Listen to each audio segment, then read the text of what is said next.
Assalamualaikum warahmatullahi wabarakatuh. Hai semuanya, apa kabar? Semoga senantiasa sehat ya, dan diberikan kemudahan untuk pelaksanaan belajar dari rumah, belajar online matematika bersama Bu Indah. Oke, yuk kita awali BDR hari ini dengan sama-sama melafazkan basmalah. Bismillahirrahmanirrahim. Semoga Allah senantiasa memberikan keberkahan dan kemudahan untuk aktivitas kita semua. Amin amin ya rabbal alamin. Oke, video kali ini Bu Indah buat khusus untuk pembelajaran matematika kelas 11 animasi. Jadi jangan sampai kalian tidak menonton ya. Oke, selamat menyaksikan. Baiklah, kita akan langsung memulai pembelajaran lanjutan mengenai vektor 2 dimensi. Pada pertemuan sebelumnya, kita sudah belajar bersama mengenai penerapan vektor 2 dimensi di kehidupan sehari-hari. Lalu kita juga sudah belajar mengenai pengertian vektor yang merupakan suatu besaran yang mempunyai besar dan arah tertentu secara geometri, yang mana vektor ini bisa digambarkan sebagai suatu segmen garis. Dan ini adalah notasi vektor, ya bisa kita lihat vektor digambarkan sebagai satu segmen garis berarah. Misalkan berawal dari A, lalu berakhir di titik B. Lalu kita juga sudah belajar mengenai komponen vektor, ya ini di R2 karena kita di 2 dimensi, di mana kita mencoba menganalisis atau menjabarkannya dari koordinat titik vektor tersebut yang berawal dari koordinat A, lalu berakhir di koordinat B. Lalu cara menentukan komponennya adalah dengan mengurangi komponen X-nya, X2 min X1. Ingat di sini X2 berarti dari titik akhirnya terlebih dahulu. Dikurangi dengan X1 untuk komponen yang pertama, lalu komponen kedua itu adalah komponen di sumbu Y-nya. Y2 dikurangi Y1. Bisa dituliskan dalam bentuk matriks, tapi juga bisa dituliskan dalam bentuk kurung kurawal dengan dibatasi koma. Selanjutnya yaitu kita sudah belajar juga mengenai panjang vektor, di mana panjang vektor ini merupakan jumlah dari kuadrat komponen vektornya ya. Seperti tadi, misalkan vektor V komponennya V1 dan V2, maka panjang vektornya adalah akar dari V1 kuadrat ditambah V2 kuadrat. Ya, ini adalah simbol dari panjang vektor. Bisa kalian amati ya. Jadi ada garis tegak yang mengapit dari posisi atau vektor tersebut. Selanjutnya yaitu kemarin kita sudah sampai di vektor-vektor khusus, yaitu kita sudah sampai di vektor posisi ya.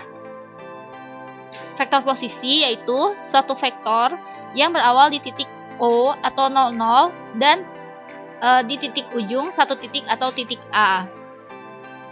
Nah, karena dia berawal dari 00, maka di sini komponen vektornya itu biasanya akan sama dengan koordinat titik berakhirnya. Misalkan vektor posisi A 2,3, maka titik A ini sebagai titik yang ujungnya.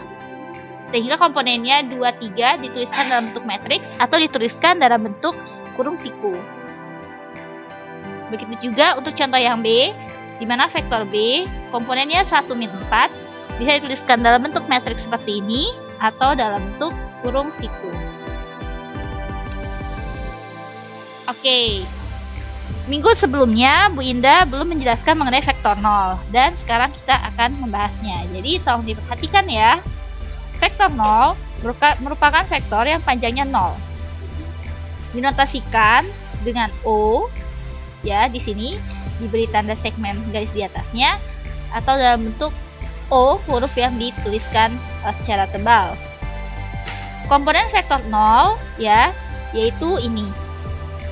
Seperti koordinat titik 00, tetapi ingat kalau komponen dituliskan dalam bentuk kurung siku. Vektor 0 tidak mempunyai arah yang jelas, tetapi sekalipun demikian vektor 0 disepakati sebagai satu vektor, karena mungkin akan muncul sebagai hasil dari operasi aljabar vektor.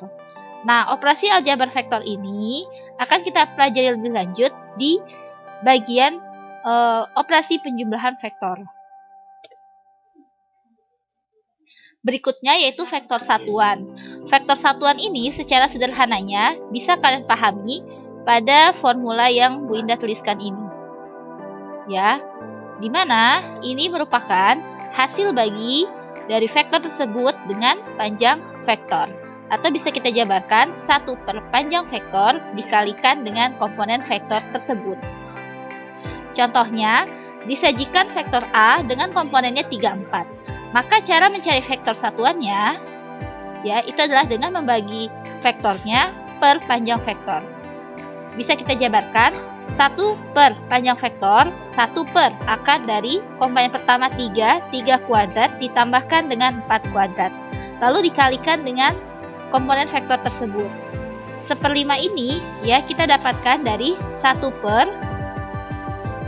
Oke, bisa Bu Indah tuliskan di sini ya. Jadi 1 per akar dari 3 kuadratnya berarti 9 ditambah 16 ya. Itu akan sama dengan 1 per akar 25. Maka kita akan menemukan 1 per 5. 1 per 5 ini dikalikan dengan komponennya yaitu 3, 4. Berikutnya yaitu ini vektor basis. Vektor basis merupakan vektor yang saling tegak lurus. Ya, dimana simbolnya itu IJ karena kita 2 dimensi. Kalau kita 3 dimensi akan ada temannya yaitu K. Ya. Jadi, jika kita di 2 dimensi, komponennya itu I dan J. Tapi kalau misalkan itu di 3 dimensi, ya, maka komponennya itu I, J, dan K. Penulisan dalam huruf kecil. Vektor ini saling tegak lurus. Perhatikan yang Bu Indah tebali ini.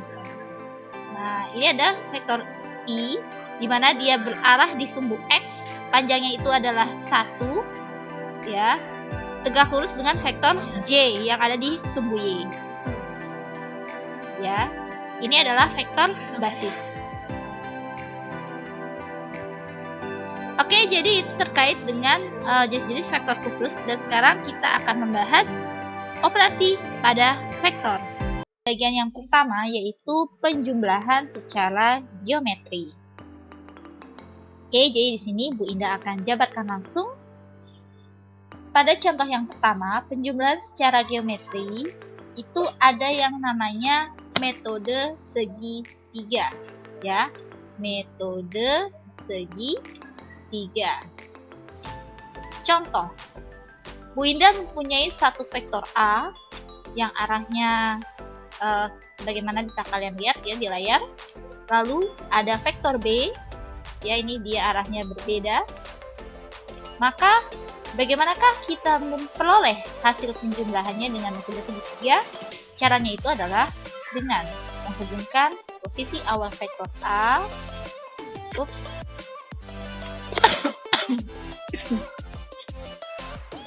Mohon maaf. Caranya adalah dengan menghubungkan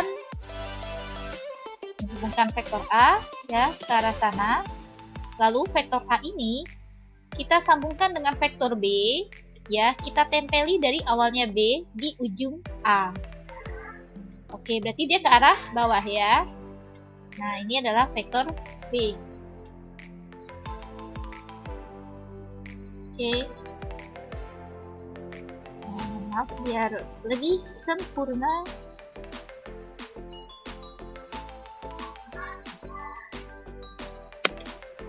Ke arah dari ujung A ke arah B.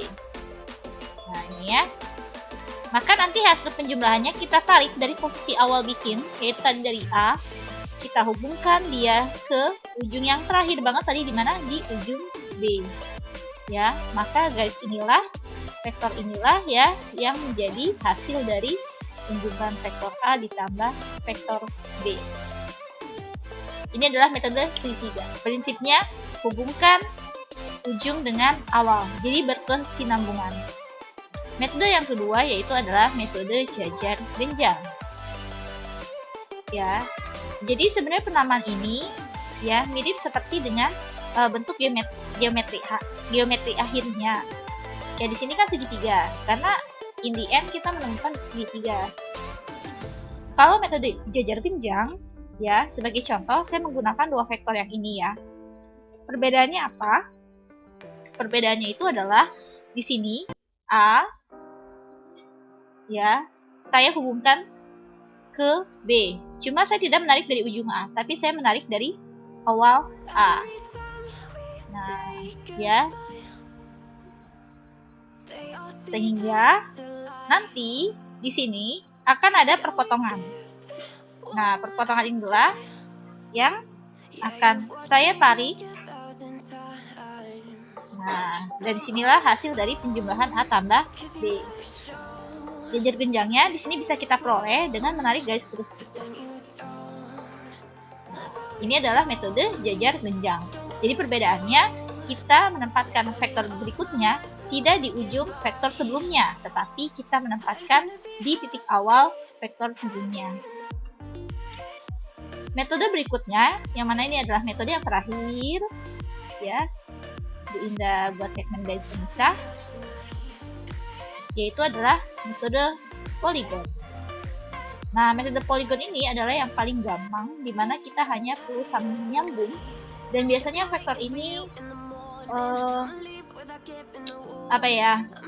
penjumlahan dari multivektor, ya, jadi nggak cuma 2, bisa 3, bisa 4, bahkan lebih dari itu, sehingga nanti bentuk akhirnya itu dia nggak segitiga atau jajar genjang. Jadi misalkan ada contoh vektor A seperti ini, lalu ada vektor B yang lebih panjang, lalu ada vektor C. Ini Bu Indah kasih garis. Maka nanti cara penjumlahannya kita tinggal hubungkan. A berarti kan ke sini, B berarti dia ke bawah, ya. Nah, C itu berarti dia agak mirip sini, ya. Oke, Bu Indah sesuaikan.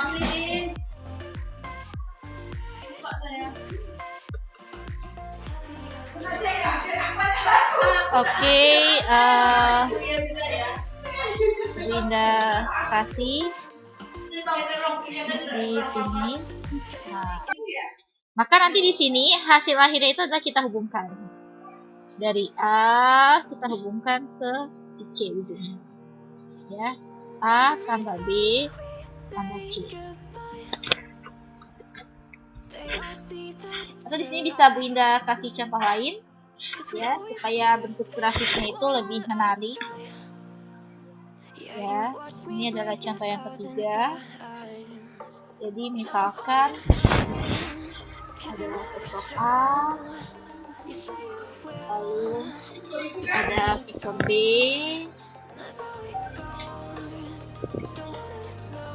dan nanti ada vektor C. Nah, maka nanti hasil penjumlahannya adalah A berarti kita ke atas, B kita hubungkan ke bawah, lalu nanti C itu mendatar. Jadi kita sambung-nyambung aja si vektornya. Maka di sini kita hubungkan ke titik awal.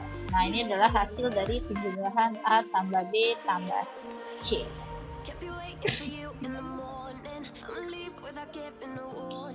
Next, yaitu penjumlahan secara aljabar.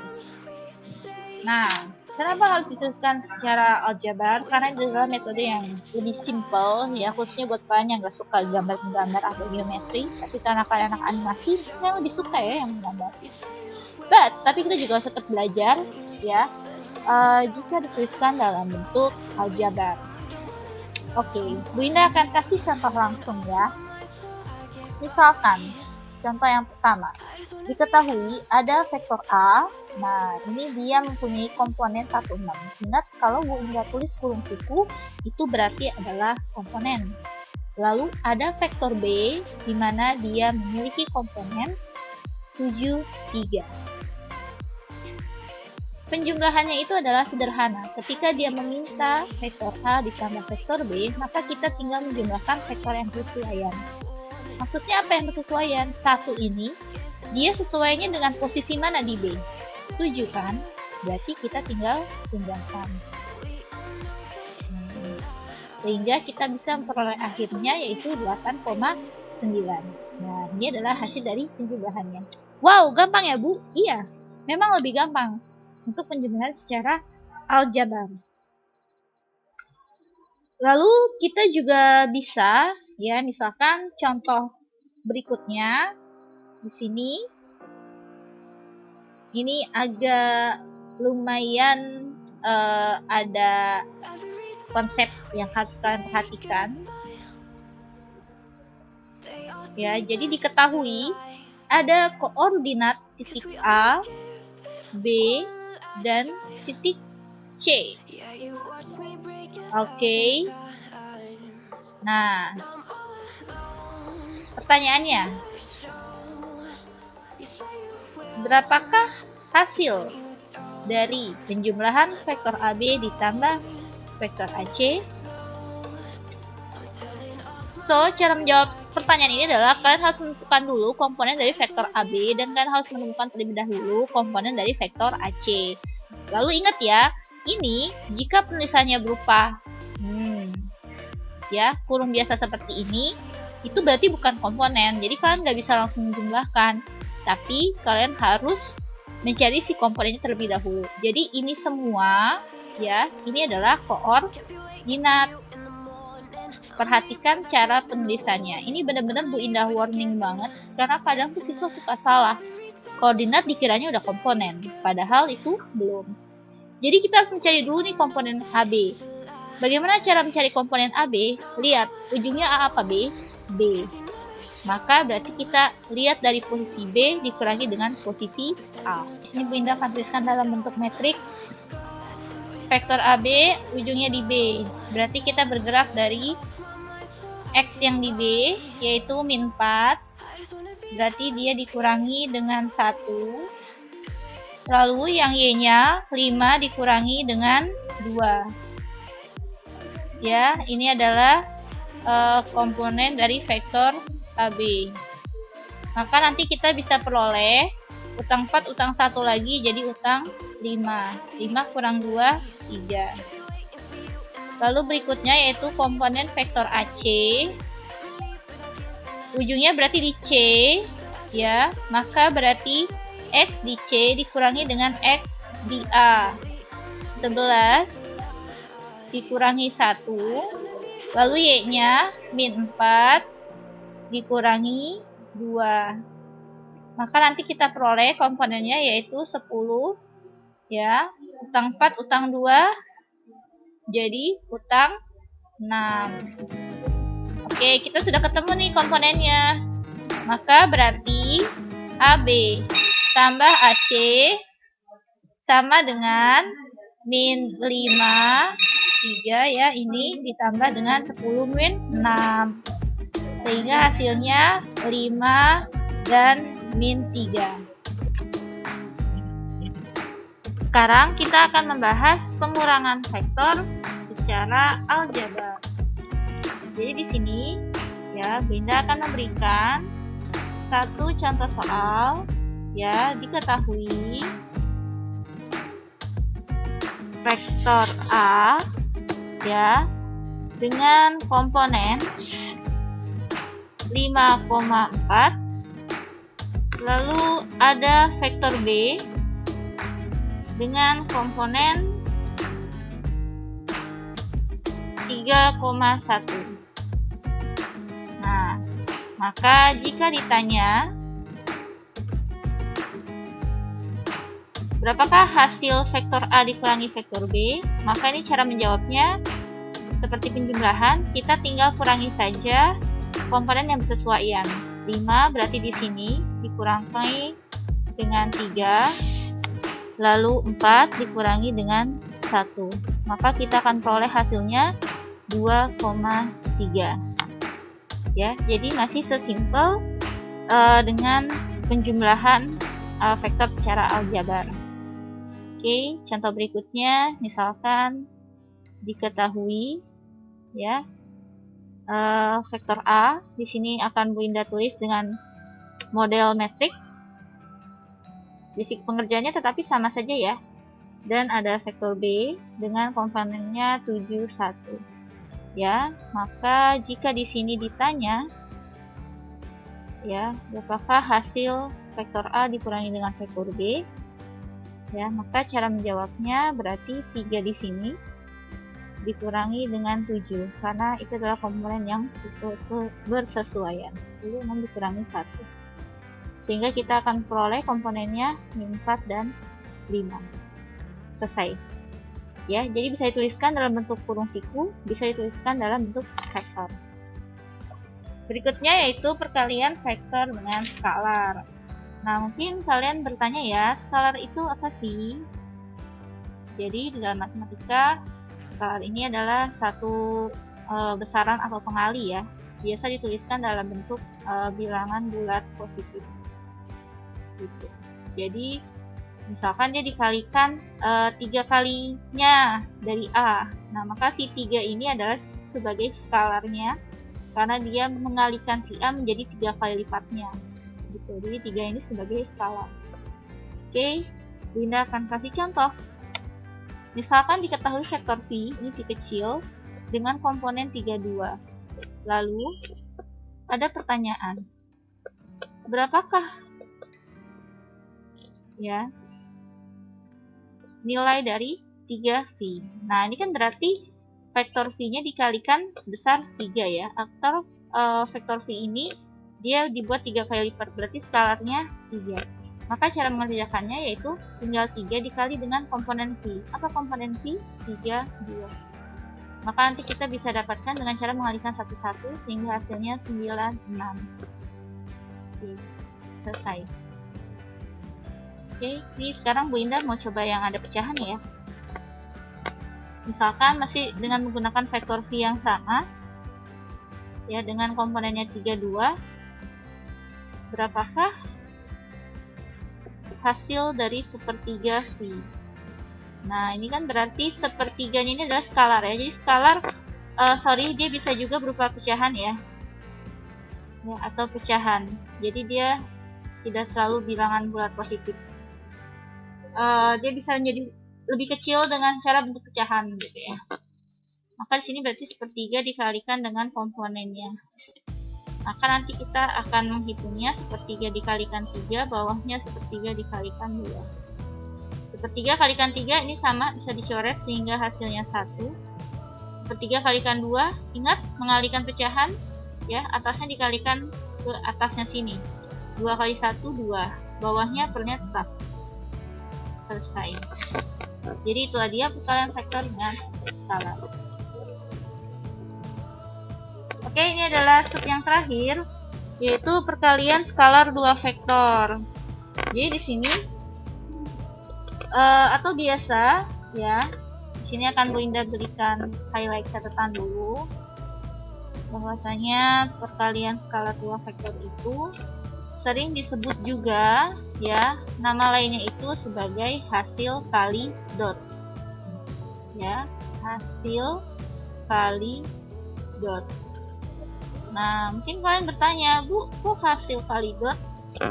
Nah, dot itu apa? Jadi di dalam matematika itu ya, perkalian itu dia bisa berupa cross, bisa berupa dot.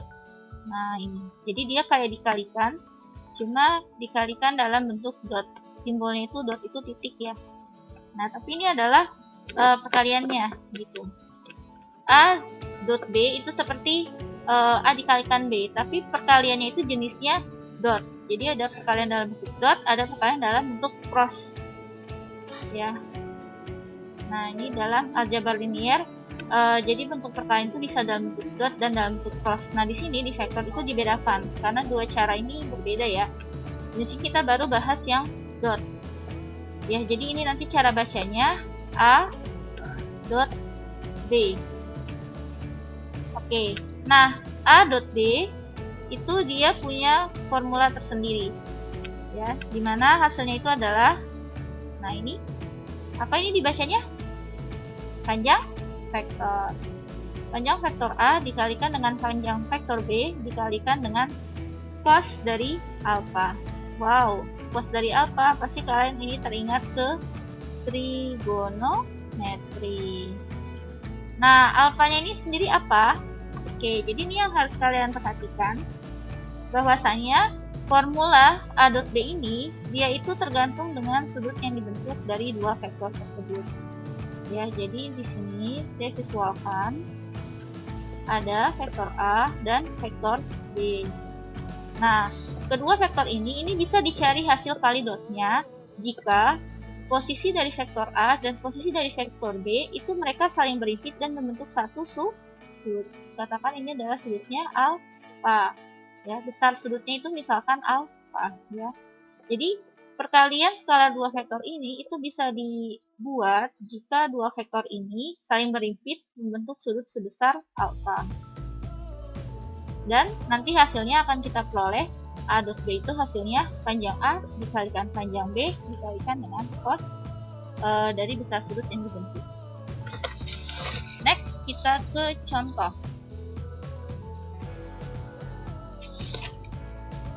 Oke, jadi misalkan, nah ini apa? Panjang vektor A itu adalah 12 satuan. Lalu diketahui panjang vektor B itu adalah 5 satuan. Nah, jika sudut antara vektor A dan vektor B adalah 60 derajat, nah ya, maka berapakah hasil A dot B? Sorry, ini vektor harus saya tuliskan di atasnya ya. Nah,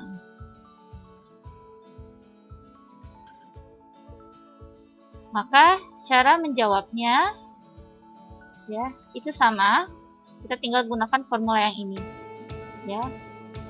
A dot B norm A ya dikalikan norm B cos alpha. Oke, sedikit intermezzo ya. Jadi tadi saya nyebut panjang vektor itu norm ya, di sini NORM norm ya. Jadi panjang vektor itu juga bisa ditulis simpelnya itu norm. Nah, kayak di sini coretan. Norm vektor, norm itu sama saja dengan panjang vektor. Ya, oke. Saya kasih hapus sedikit ya, biar tidak mengganggu. Oke, jadi tadi kalau saya bilang norm itu sama saja dengan panjang vektor. Oke, kita lanjut balik lagi ke sini. Panjang A berapa? 12. Panjang B 5. Ya, ini dikalikan cos 60. Nah, cos 60, ingat ketika belajar trigonometri dulu, 12 kali 5 itu 60, cos 60 itu adalah setengah nilainya ya. Setengah. Nanti tinggal dikalikan 60 kali setengah, ya hasilnya yaitu 30. Selesai. Oke, bagaimana setelah menyaksikan video tadi? Semoga kalian semakin mengerti ya mengenai operasi vektor 2 dimensi. Bagi kalian yang masih ingin bertanya, silakan langsung aja tanya di bawah ya di kolom komentar, atau boleh juga via WhatsApp, atau boleh juga via Google Classroom. Feel free to ask. Dan setelah ini tolong ditengok deskripsi box karena ada challenge quiz ya, dan jangan lupa tadi juga pastikan udah foto ya saat menonton video Bu Indah, karena itu sebagai bentuk absensi di Zoho Form kalian.